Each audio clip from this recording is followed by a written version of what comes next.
Morning everyone, today is the 25th Sunday of Ordinary Time. The Gospel is taken from Matthew chapter 21 to 16, the parable of the landowner and the labourers. The first reading for today plunges us into the theme and the mood of the Gospel today. For my thoughts are not your thoughts, my ways are not your ways, is the Lord who speaks. Yes, the heavens are as high above the earth as my ways are above your ways, and my thoughts above your thoughts. There is a calling in both readings today, Old Testament and the Gospel, to move beyond our own narrow perspective of things and to begin to see the wide open space of God's infinite gaze upon reality.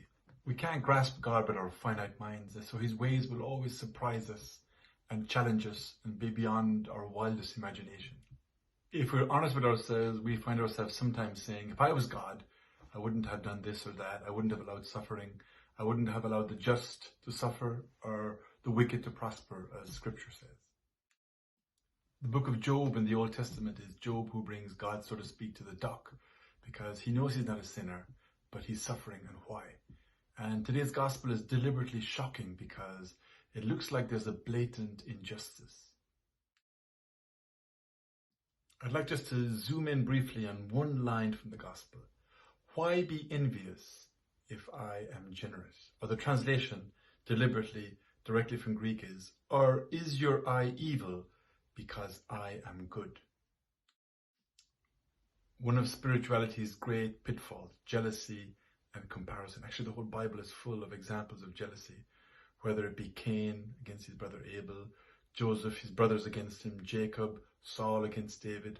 Mostly men actually jealous, but jealousy is a huge theme in the gospel, in the Bible. So you have these workers who worked all day from 6 in the morning to 6 in the evening, 12-hour shift in the heat of the day. They agreed 1 denarii for their pay, and they get it at the end of the day. And you get the impression if there wasn't the latecomers, they wouldn't have had a problem. But they started looking at the latecomers, comparing them and their, what they deserve, what I deserve, blah, blah, blah, and they end up falling into the pit of jealousy and spiritual blindness. In Dante's Purgatorio, those who are suffering from the sin of jealousy, their eyes are sewn together because they spent their whole life looking at other people, comparing, and now it's the time to close and to focus in on themselves. That's what jealousy does. We look at the others instead of realizing what we already have within us, the gift of life within us. St. Thomas Aquinas defines jealousy, envy as the sorrow at another person's good.